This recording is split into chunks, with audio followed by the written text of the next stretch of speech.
제2의 인생 황혼이혼의 진행자 은지민 변호사입니다. 치열한 삶을 이겨내고 맞은 인생의 황혼기, 여생의 행복한 동행 대신 이혼을 선택하고 있습니다. 제2의 인생 황혼이혼에서는 황혼의 부부가 왜 이별을 결심하는지, 그 과정에서 겪는 현실적 문제들은 무엇인지에 대해서 다양한 사례를 알아보며 법률 지식을 전해드리겠습니다.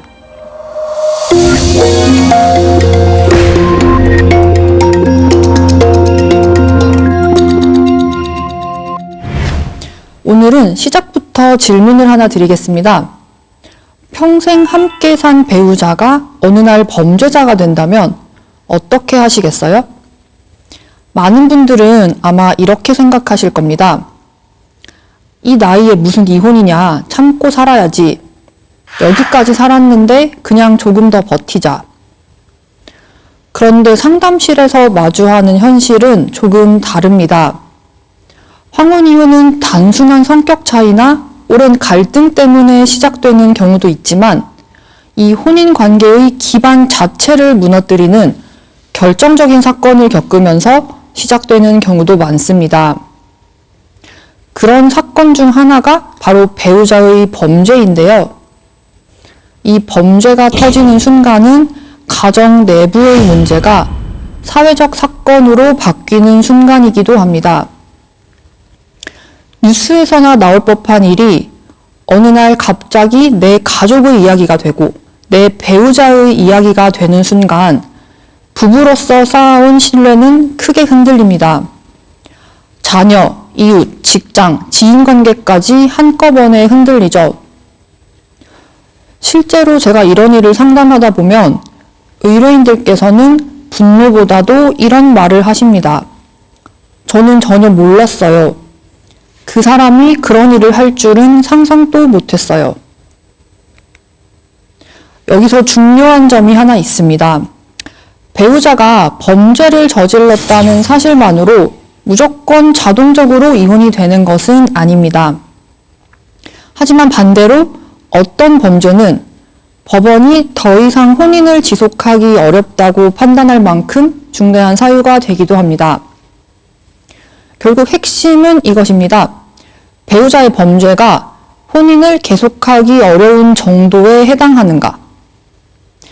오늘은 상담 현장에서 실제로 반복해서 등장하는 3가지 유형을 통해서 이 기준을 차분히 살펴보려고 합니다. 생각보다 우리 주변에서도 충분히 일어날 수 있는 이야기입니다.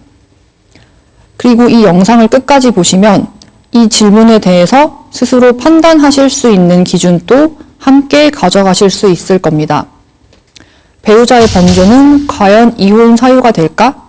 지금부터 하나씩 살펴보겠습니다.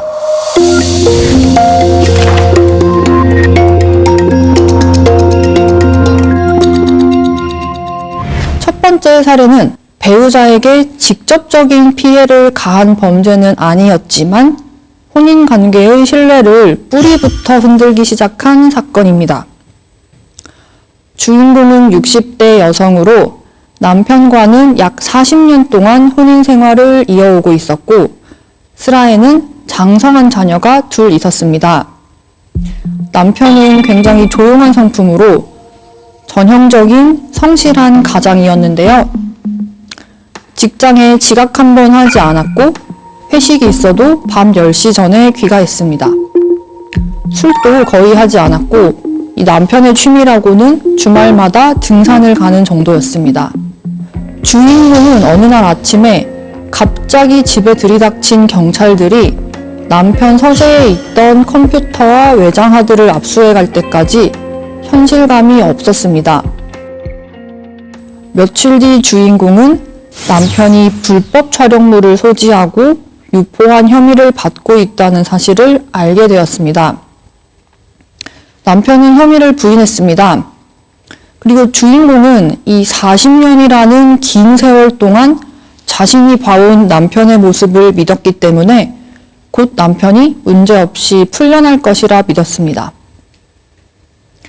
그런데 포렌식 결과가 나오면서 상황은 완전히 달라졌습니다. 불법 촬영물이 수백 개 복구되었고 다운로드 기록은 수년 동안 지속되어 있었습니다. 심지어 그 일부는 아동 청소년 성착취물로 의심되는 자료까지 발견됩니다. 단순한 실수나 일시적인 호기심으로는 절대 볼 수 없는 수준이었죠.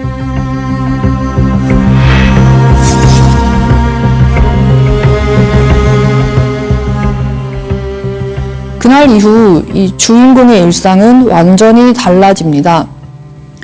단순히 가정 내의 문제, 남편의 문제가 아니게 된 거죠. 가장 먼저 등을 돌린 것은 자녀들이었습니다. 자녀들은 아버지랑 당분간은 보지 않겠다면서 손주를 데리고 오던 발걸음도 멈췄습니다. 동네에도 이게 소문이 다 퍼졌기 때문에 오랫동안 다니던 교회에서도 주인공은 고개를 들 수 없었습니다. 외출 자체를 줄였는데요.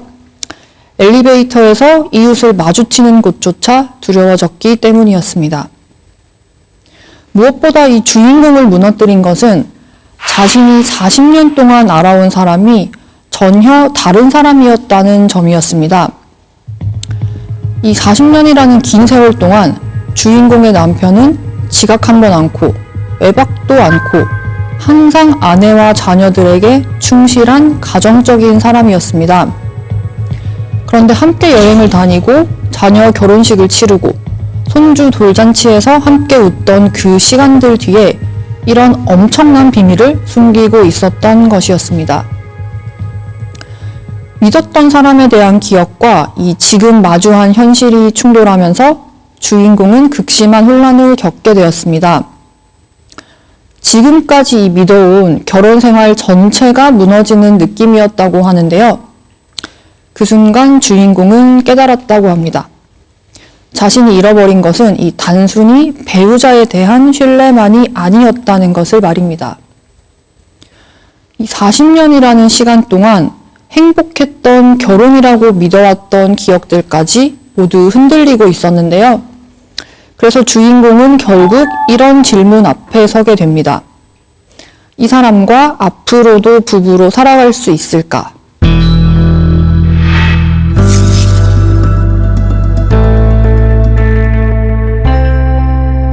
자녀들까지 남편에게 등을 돌린 모습을 보면서 주인공은 결국 남편과의 관계를 정리하기로 마음먹고 남편을 상대로 이혼 소송을 제기하게 됩니다. 이혼 사유로는 민법 제840조 제6호의 기타 혼인을 계속하기 어려운 중대한 경우를 들었습니다. 여기서 많은 분들이 오해하시는 부분이 있습니다. 범죄면 무조건 이혼이 아닌가요? 라고 생각하시는데요. 배우자가 범죄를 저질렀다고 해서 자동으로 이혼이 되는 것은 아닙니다. 생각보다 범죄를 저질러서 전과가 생기는 분들이 많습니다. 주변을 보면 단순 폭행이나 경미한 수준의 범죄를 저지르는 분들은 생각보다 많은데요. 이런 경미한 정도의 범죄까지 전부 이혼 사유에 포함시키면 아마 정상적으로 유지되는 가정이 그렇게까지 많지는 않을 것 같습니다. 그래서 우리 법원이 보는 기준은 이 혼인을 유지하는 것이 가능한지입니다. 특히 성범죄의 경우에는 그 판단이 더 엄격해지는 경향이 있는데요. 왜냐하면 이 성범죄는 다른 범죄들보다 이 배우자에 대한 신뢰 자체를 무너뜨리는 행위로 평가될 가능성이 크기 때문입니다. 이런 이유로 우리 법원은 범죄가 얼마나 심각한지, 반복적인지, 어느 정도의 기간 동안 일어났는지, 사회적 파장은 어떤지, 배우자가 입은 정신적 고통이 어느 정도인지 등 여러 사정을 종합적으로 고려해서 이 범죄가 혼인을 지속하기 어려울 정도로 중대한지를 판단하고 있습니다.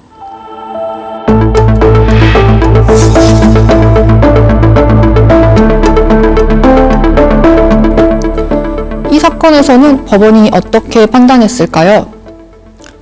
법원은 우선 남편이 저지른 범죄가 중대하다는 점에 주목했습니다. 이 남편의 범행은 우발적인 일회성 행위가 아니라 수년에 걸쳐서 반복되어 왔고 그 수법이나 빈도를 봤을 때 결코 가볍다고 보기 어려운 수준이었습니다.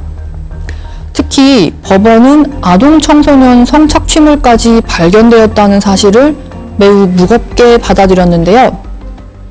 이 성범죄는 그 특성상 단순한 위법 행위를 넘어서 그 사람의 인격과 가치관 자체에 대한 의문을 갖게 만들기 때문입니다. 다음으로 법원이 본 것은 혼인 관계의 회복 가능성이었습니다.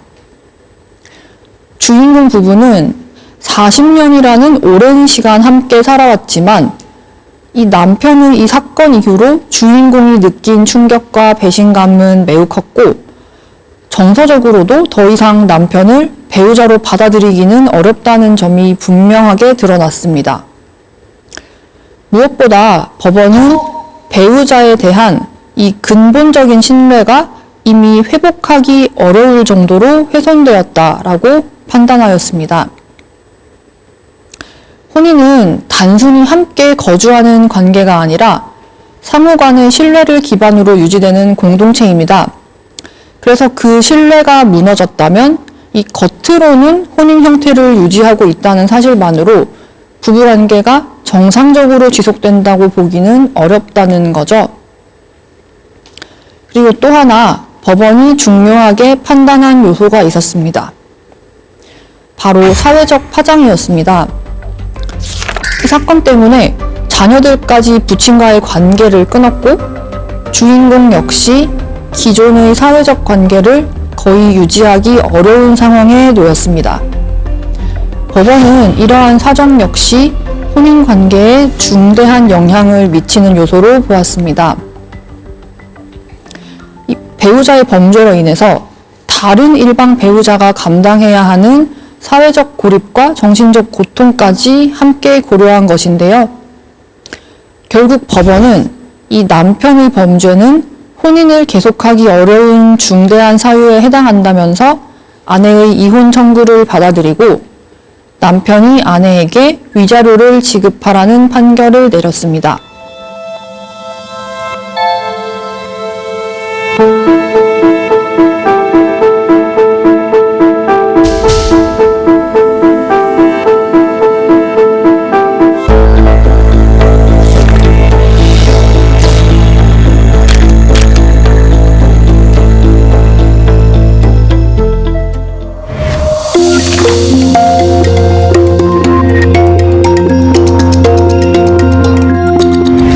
두 번째 사례의 주인공은 70대 여성으로 남편과는 약 45년 동안 혼인 생활을 해오고 있었습니다. 겉으로 보기에는 그저 오래 함께 살아온 평범한 노부부였습니다. 같은 동네에서 40년 넘게 살았고 세 자녀는 모두 결혼을 해서 독립을 했습니다. 주변에서는 이 주인공 부부를 두고 늘 조용하고 무난한 부부라고 평했습니다. 하지만 집 안을 들여다보면 이야기는 전혀 달랐는데요. 결혼 초부터 남편의 폭력이 있었습니다. 술을 마신 날이면 언성이 높아졌고 물건이 부서지는 날도 있었습니다. 하지만 그때마다 주인공은 스스로를 설득했습니다. 아이들만 크면 괜찮아질 거야. 나이 들면 사람 또 부드러워지겠지. 이런 생각을 하면서 주인공은 계속 참았습니다. 아이들이 아버지를 두려워하는 모습을 보면서도 가정을 깨고 싶지는 않았는데요. 그렇게 몇십 년이 흘러서 남편은 퇴직을 했고 자녀들은 모두 장성해서 집을 떠났습니다. 많은 부부가 그렇듯이 주인공은 이제는 조금 편안한 노후가 시작될 거라고 생각했는데요. 하지만 현실은 달랐습니다. 퇴직 이후에 집에 머무르는 시간이 늘면서 남편의 불만은 사소한 일상에 집중되기 시작했습니다.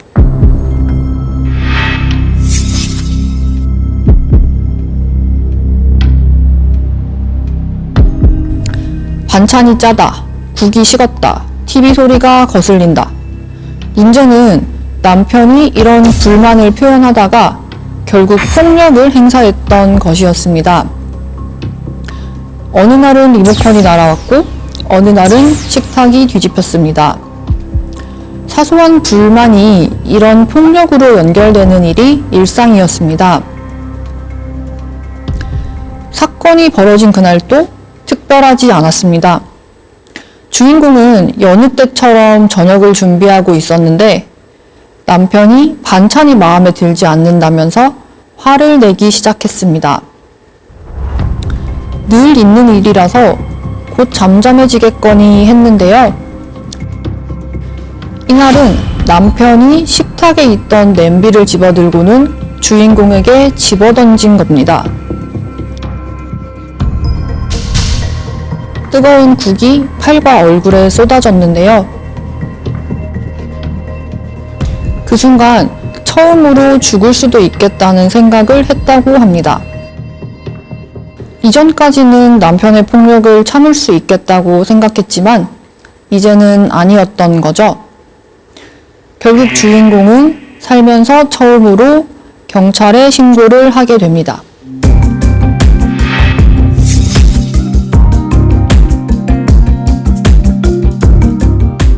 신고 버튼을 누를 때까지 주인공은 한참 망설였다고 합니다. 그래도 남편인데, 그래도 아이들 아빠인데 신고를 해도 되는 건지, 혹시 남편이 잡혀가면 어떻게 되는 건지 혼란스러웠기 때문입니다. 내가 피해자임에도 불구하고 신고를 하면 내가 가정을 깬 사람이 되는 것 같은 죄책감을 느끼는 경우도 많다고 하는데요. 그래도 부부인데, 그래도 남편인데 신고까지 하는 게 맞는가 이런 생각 때문에 참게 되고 결국 오랫동안 폭력이 지속되는 거죠. 주인공도 한참을 망설인 끝에 결국 경찰에 신고를 했는데요. 출동한 경찰관을 남편을 가정폭력 현행범으로 분리조치를 취했습니다. 그리고 긴급 임시조치로 접근금지까지 내려져서 남편은 한동안 주인공이 있는 집으로는 들어올 수 없게 되었습니다. 이렇게 남편과 분리되면서 주인공은 처음으로 평온함을 느꼈습니다. 남편이 언제 화를 내고 폭력을 행사할지 모르는 이 조마조마한 상황에서 살다가 처음으로 조용하고 평온한 시간을 보내게 되었던 것이죠. 그날 이후 주인공은 이 45년 동안의 결혼 생활을 돌아보기 시작했습니다. 이제까지 참아온 시간, 외면해온 순간들, 괜찮아질 거라고 스스로를 속였던 날들. 이런 날들을 돌아보다가 주인공은 이혼을 결심하게 됩니다. 평생 가정폭력을 당하면서 살아왔는데 더 이상 이렇게는 살 수 없다는 사실을 깨닫게 된 거죠. 결국 주인공은 남편을 상대로 이혼 소송을 제기하게 됩니다.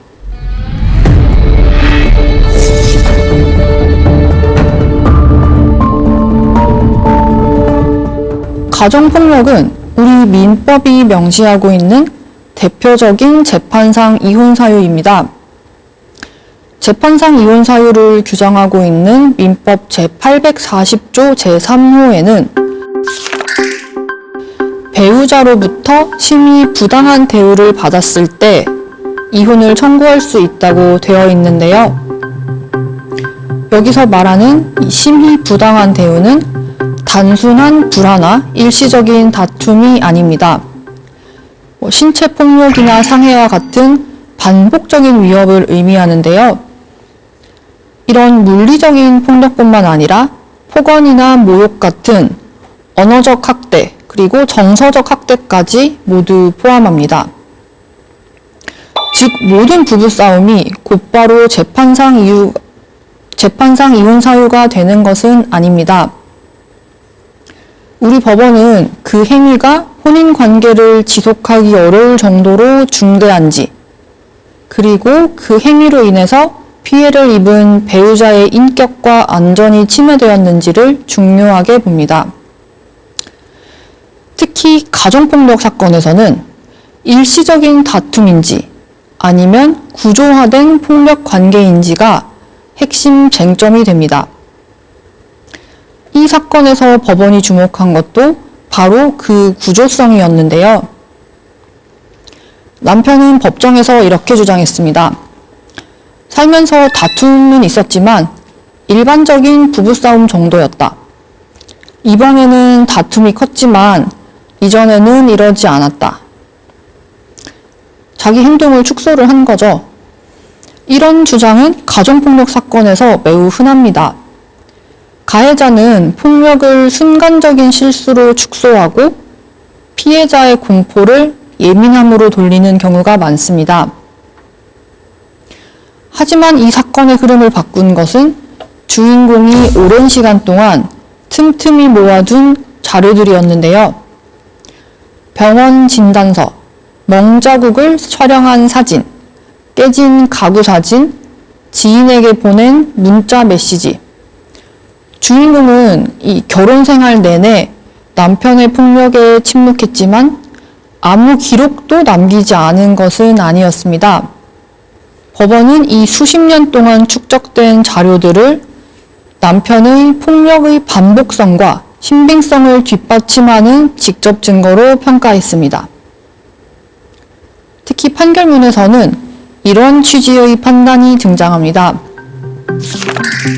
아내가 제출한 진단서와 사진 자료에 비추어 볼 때 남편의 폭행은 일회적이고 우발적인 행위가 아니라 이 45년이라는 혼인기간 전반에 걸쳐서 반복되어 온 것으로 보인다. 남편의 폭행이 일시적인 것이 아니라 누적된 폭력이었다는 사실을 인정한 것입니다.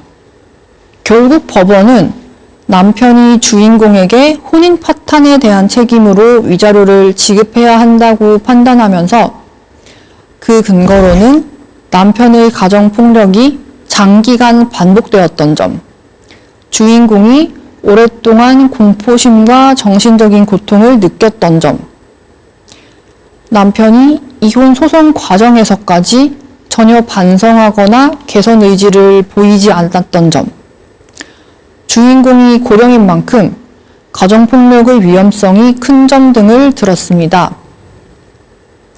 결국 주인공은 남편으로부터 위자료와 재산 분할을 받은 후 완전히 남편으로부터 벗어나 지금은 평온한 노후를 보내고 있다고 합니다.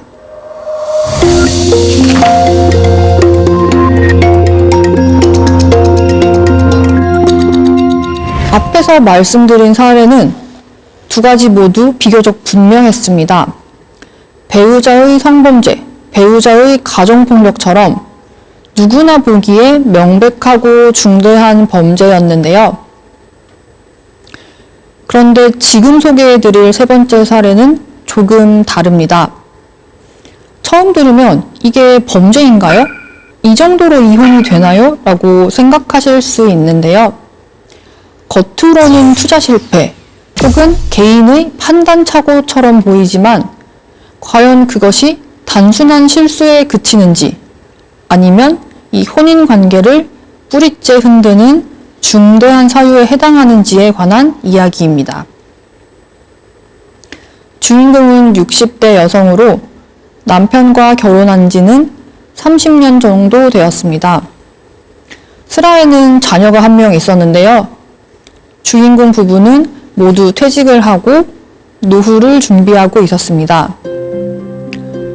크게 여유롭지는 않았지만 노후를 보낼 작은 아파트 한 채와 약간의 예금, 퇴직금, 연금 정도가 있어서 노후를 보내기에는 크게 부족하지는 않았습니다. 주인공과 남편 모두 특별히 사치를 하는 성향도 아니었고 자녀 또한 독립해서 자신의 삶을 살고 있었기 때문이었습니다. 그런데 어느 날부터 남편의 휴대전화 사용 시간이 눈에 띄게 늘어났습니다. 주식 관련 방송을 보고 경제 공부를 한다며 모임에도 자주 나가더니 전화 통화를 오래 하거나 계속 누군가와 메시지를 주고받는 일이 많아졌습니다. 그래서 주인공은 처음에 남편이 바람을 피우고 있다고 생각했다고 합니다.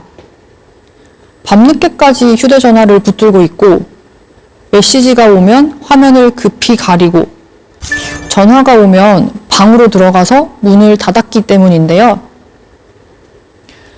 고민하던 주인공은 남편이 샤워를 하러 들어간 사이에 몰래 남편의 휴대전화를 열어서 메시지를 확인해 보았습니다.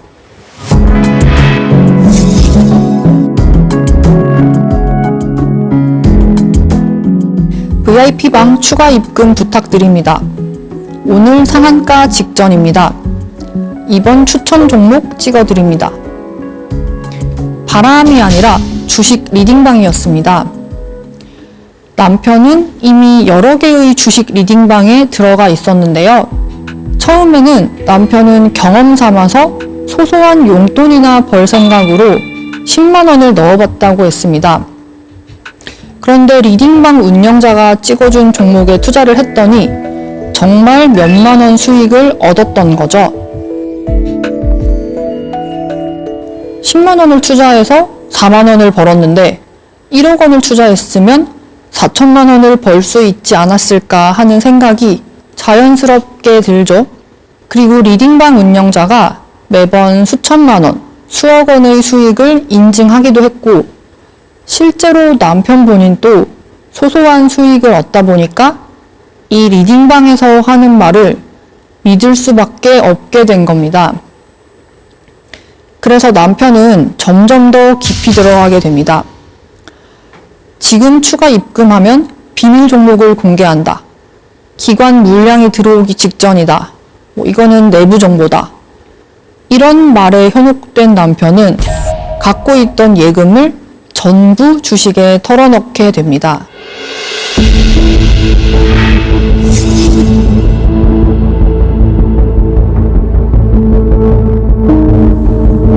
그런데 당연히 수익을 낼 리가 없죠. 리딩방에서는 추가 매수를 해서 평균 단가를 낮춰야 한다. VIP 방으로 올라와야 고급 정보를 얻어서 복구할 수 있다. 이번이 마지막 기회다. 이런 말로 남편을 또 현혹합니다. 이미 수천만 원을 잃은 남편은 절박한 상태였습니다. 주인공에게 이 손실 이야기를 할 수도 없는 상황에서 일단 잃은 돈부터 복구해야 하는 상황이었죠. 그래서 남편은 상당한 돈을 내고 VIP 방에 가입하게 됩니다. 소위 말해서 고급 투자 정보를 알려준다는 방이었는데요. 물론 이 VIP 방도 전부 사기였습니다. 리딩방 운영자는 항상 지금 투자를 해야 한다고 강조했는데요. 지금이 아니면 늦고, 지금이 아니면 기회를 놓치고, 지금이 아니면 복구가 불가능하다고 겁을 준 거죠. 남편은 그렇게 추가 매수를 반복했습니다. 그런데 계속 손실만 보는 남편과는 다르게 이 리딩방에서는 여전히 수익 인증이 올라왔습니다. 오늘은 수익이 200% 낮다거나 VIP 회원 전원이 수익을 실현했다는 인증이 계속 올라오니까 남편은 점점 더 불안해집니다. 타이밍이 조금 어긋났다, 아니면 자금이 부족했다, 이렇게 생각한 남편은 가지고 있던 예금뿐만 아니라 퇴직금까지 털어넣었고, 그래도 손실 복구가 안 되자 결국은 자기 명의로 되어 있던 집을 담보로 대출까지 받아서 주식에 밀어넣게 됩니다. 잃은 돈을 만회하기 위해서였는데요. 대출 실행 문자도 혹시 주인공에게 들킬까봐 바로 삭제를 하고 남편은 이제는 멈출 수가 없는 상황에 이르렀습니다. 주인공에게 들키면 안 되는 상황이었고 VIP 방에서 찍어준 종목에 투자해서 복구만 하면 모든 게 해결될 거라고 믿었습니다. 하지만 남편이 매수한 종목은 다음 날 하한가를 맞았고 곧 거래 정지까지 되었습니다. 그리고 그날 저녁 리딩방에 공지 하나가 올라왔습니다. 시스템 점검으로 잠시 운영을 중단합니다. 그게 마지막 메시지였는데요. 이 채팅방은 사라졌고 운영자는 연락이 두절되었습니다. 이게 전형적인 주식 리딩방으로 사기를 치는 구조인데요. 이 주인공 부부에게 남은 재산이 있었을까요? 남편은 갖고 있던 예금과 퇴직금을 전부 주식에 털어놓았고 그나마 한 채 있던 집까지 담보로 대출을 받아서 주식 투자를 했습니다. 남은 건 매달 수백만 원에 달하는 대출 원리금이었는데요. 이 노후는 생존의 문제인데 이 생존 기반이 무너진 겁니다. 남편에게서 이 모든 상황을 들은 주인공은 이혼 말고는 답이 없겠다는 판단을 내렸습니다. 단순히 돈을 잃은 게 문제는 아니었습니다. 문제는 남편이 이 30년을 함께 산 배우자에게 이 투자라는 가장 중요한 결정을 단 한 번도 상의하지 않았다는 점이었습니다. 그리고 남편이 손실이 커질수록 멈추지 않고 더 위험한 선택을 반복했다는 점이 주인공으로서는 더욱 불안한 점이었습니다. 이 사람과 계속 살면 내 노후도 같이 무너질 수 있겠다고 판단한 주인공은 결국 남편을 상대로 이혼 소송을 제기하게 됩니다.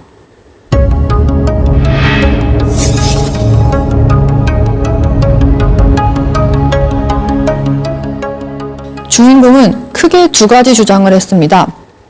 첫 번째는 남편이 이 공동재산을 주식 투자에 탕진해서 혼인이 결국 파탄에 이르렀기 때문에 위자료를 지급해야 한다는 주장이었습니다. 두 번째는 남편이 주인공 몰래 받은 이 집 담보 대출, 이게 있었죠? 남편이 개인적으로 주식 투자를 하기 위함이었지 부부 공동생활에 필요한 것은 아니었기 때문에 이 대출금은 남편이 홀로 떠안아야 한다는 주장이었습니다. 첫 번째 주장부터 살펴볼게요. 첫 번째 주장은 투자 실패, 경제적 손실이 과연 재판상 이혼 사유가 되는지입니다.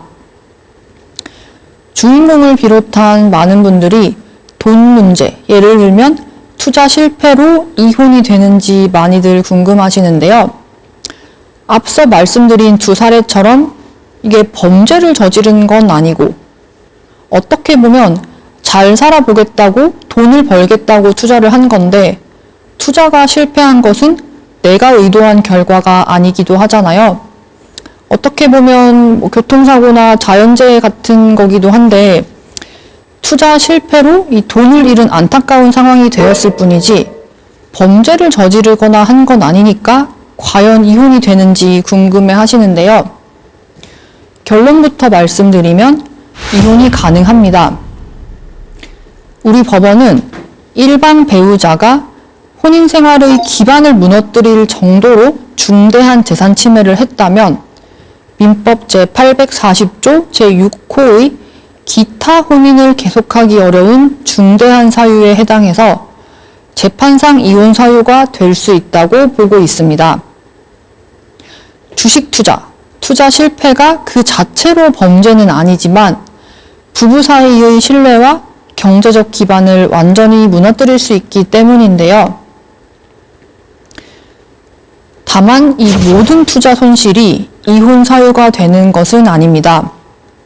우리 법원은 배우자와 상의를 했는지, 반복적이고 지속적인 투자를 했는지, 고위험 투자였는지, 손실의 규모가 혼인의 기반을 흔들 정도인지, 투자 손실을 배우자에게 숨기거나 속였는지 등 이 여러 사정을 종합적으로 고려합니다. 부부는 경제 공동체인데요. 특히 노후 자금은 단순한 재산이 아니라 이 부부의 생존 기반이라는 점에서 한쪽 배우자가 이를 독단적으로 위험에 노출시키고 회복이 불가능한 손실을 초래했다면 법원은 이를 혼인을 계속하기 어려운 중대한 사유로 인정할 수 있다고 판단을 하고 있습니다. 주인공 부부의 경우에는 남편이 이 예금과 퇴직금, 집담보대출, 즉 이 사실상 전 재산을 독단적으로 주식 투자에 사용을 했고 남편이 주인공에게는 이를 숨겼죠. 그리고 계속 손실을 봤음에도 불구하고 멈추지 않고 더 큰 돈을 투자했다는 사정이 있었습니다. 이런 이유로 법원은 남편의 행동을 단순한 투자 실패가 아니라 이 부부 사이의 신뢰를 파괴하고 경제적 기반을 무너뜨린 행위라고 보았습니다. 결국 남편은 주인공에게 혼인 파탄에 대한 책임으로 위자료를 지급하게 되었습니다. 두 번째 주장은 재산 분할에 관한 거죠. 이 집을 담보로 받은 대출금이 과연 이 부부 공동 채무에 해당하는지, 주인공도 남편과 같이 대출금을 갚아야 하는지가 쟁점입니다. 주인공 입장에서는 남편이 나와 상의도 하지 않고 집을 담보로 대출을 받았고 이걸 주식 투자로 날려먹었죠.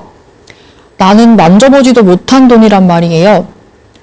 남편이 나 몰래 전 재산을 투자했다가 다 날린 것도 화가 나는데 그 대출금까지 내가 함께 부담해야 한다면 너무 억울하겠죠. 그래서 우리 법원은 이 채무의 목적과 사용처를 매우 중요하게 봅니다. 일반적으로 혼인 중에 일방 배우자가 발생시킨 채무는 생활비나 부부 공동생활을 위한 것이라면 부부의 공동채무로 인정이 됩니다. 반면 명품을 사거나 사치를 하려고 배우자 몰래 대출을 받거나 지인에게 돈을 빌린 것, 이것은 부부 공동생활을 위한 채무가 아니기 때문에 부부 공동채무가 아닙니다. 이 사건에서도 남편의 대출은 생활비나 자녀 교육비, 주거 유지비가 아니라 고위험 주식 리딩방 투자금으로 사용되었습니다. 이런 사실들을 바탕으로 법원은 이 남편의 대출 행위는 부부 공동생활을 위한 것이 아니라 개인적이고 위험 부담이 큰 투자 목적에 따른 것으로 보인다 라고 보고 결국 이 대출금은 남편의 개인 채무라고 판단을 했습니다. 결과적으로 주인공은 간신히 대출금에 대한 부담은 벗을 수 있었습니다.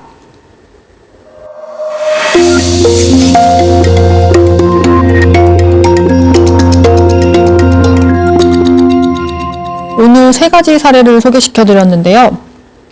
첫 번째 사례는 40년을 함께 산 남편의 중대한 성범죄로 시작된 이혼이었습니다.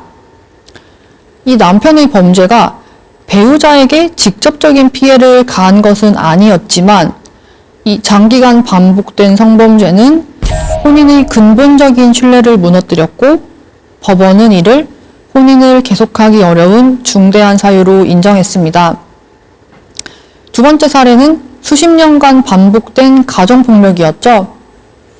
오랜 세월 참고 견뎠지만 노년기에 이르러 생명과 안전에 대한 위험이 현실화되었고 법원은 이 폭력의 누적성과 구조성을 근거로 이혼과 위자료를 인정을 했습니다. 세 번째 사례는 겉으로 보기에는 단순한 투자 실패처럼 보였습니다.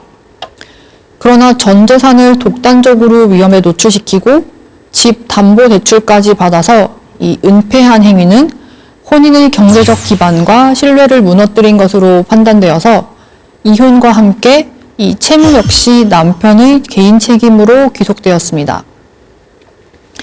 이 세 사례는 서로 다르지만 공통점이 있습니다. 혼인을 지탱하던 신뢰가 무너졌다는 점인데요. 혼인은 단순히 함께 사는 계약이 아니라 서로의 안전과 삶을 공동으로 책임지는 관계입니다. 배우자의 범죄가 이 공동 책임의 기반을 근본적으로 흔들었다면 법은 그래도 참고 살아라 라고 말하지는 않습니다. 결국 질문은 이것입니다. 이 관계는 지금 안전한가? 그 답은 각자의 상황에 따라 다르겠지만 적어도 판단의 기준만큼은 분명히 알고 선택하시기를 바랍니다. 오랜 세월 함께 해온 부부가 이혼을 결심하는 것은 비단 두 사람만의 일이 아닙니다. 어려운 결정을 하시기 전에 진솔한 대화와 진심 어린 이해로 서로를 다시 한번 돌아봐 주십시오.